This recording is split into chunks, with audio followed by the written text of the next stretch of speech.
नमस्कार मित्रों, मैं डॉक्टर आईपी सिंह। आज 8 अक्टूबर भारत के दो विराट व्यक्तित्व वाले महापुरुषों की पुण्यतिथि है। तो आइए, आपसे आग्रह है कि इन्हें विनम्र श्रद्धांजलि अर्पित करें।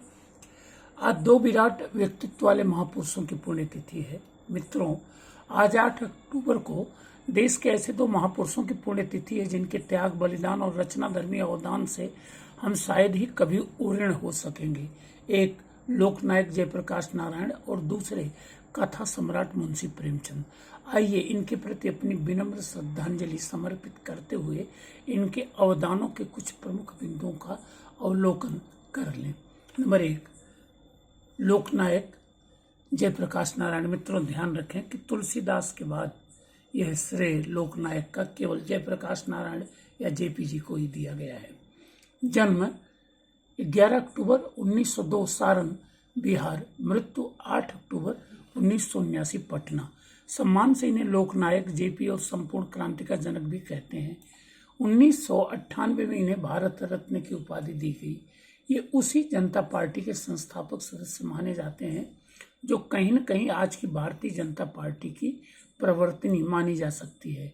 संपूर्ण क्रांति अपने मूल कलेवर में 25 जून 1975 से 21 मार्च 1977 तक देश में लागू तीसरे आपातकाल की पृष्ठभूमि या जन आंदोलन के रूप में चर्चित है। 1971 के लोकसभा चुनाव में रायबरेली से जीतकर प्रधानमंत्री बनी इंदिरा जी का चुनाव 12 जून 1975 को इलाहाबाद हाई कोर्ट द्वारा रद्द करने के बाद 24 जून 1975 को सुप्रीम कोर्ट द्वारा इस निर्णय को यथावत रखने का निर्णय आया। ये ध्यान रखें कि ये चुनाव जो था वो आदरणीय राजनारायण जी के, जो इनके विरुद्ध हारे थे, सोशलिस्ट पार्टी के वो सदस्य थे, उनके द्वारा दायर किया गया था और जीता गया था। फिर 25 जून को आपातकाल घोषित किया गया। 21 महीने बाद इमरजेंसी हटी और कांग्रेस लोकसभा चुनाव 1977 में बुरी तरह पराजित हुई। इस परिवर्तन के मूल में जयप्रकाश नारायण द्वारा पटना के गांधी मैदान में 5 जून 1974 को घोषित संपूर्ण क्रांति की भूमिका भी कम महत्वपूर्ण नहीं।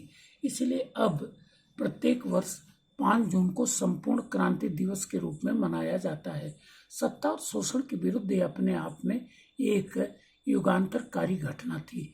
ऐसे संघर्षशील पुरोधा के श्री चरणों में विनम्र श्रद्धांजलि। नंबर 2, उपन्यास सम्राट मुंशी प्रेमचंद।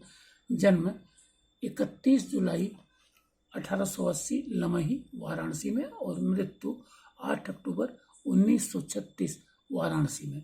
पहले नवाब राय के नाम से उर्दू भाषा में लिखते थे। ऐसी सूचना 1901 में इन्होंने लिखना शुरू कर दिया था।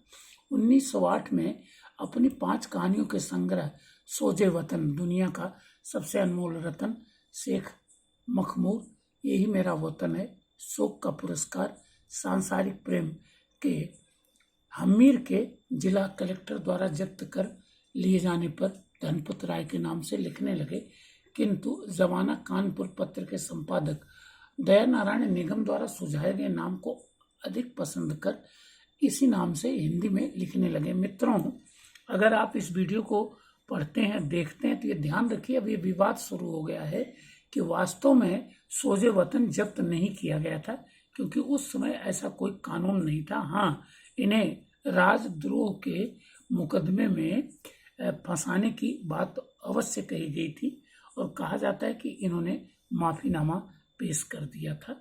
इसलिए इस पर कभी अलग वीडियो बनाएंगे। बांग्ला भाषा के प्रसिद्ध उपन्यासकार शरद चंद्र चटर्जी ने इन्हें उपन्यास सम्राट कहा है। हंस पत्र में ये कन्हैयालाल मुंशी के साथ सह संपादक थे। दोनों संपादकों के नाम वो 7 साल बड़े थे, तो पहले मुंशी और फिर प्रेमचंद के रूप में छपते थे। कालांतर में बीच का चिन्ह, ये जो योजक है, किसी कारण से हट जाने पर ये मुंशी प्रेमचंद के रूप में जाने गए और अब इसी रूप में जाने जाते हैं।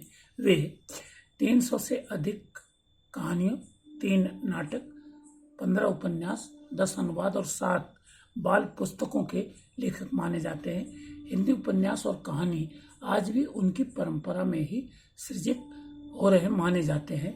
ऐसे सृजनधर्मी युग नायक के श्री चरणों में विनम्र श्रद्धांजलि। आशा है कि आप भी मेरे साथ इस आस्था से जुड़ने का श्रम करेंगे। थैंक यू, धन्यवाद।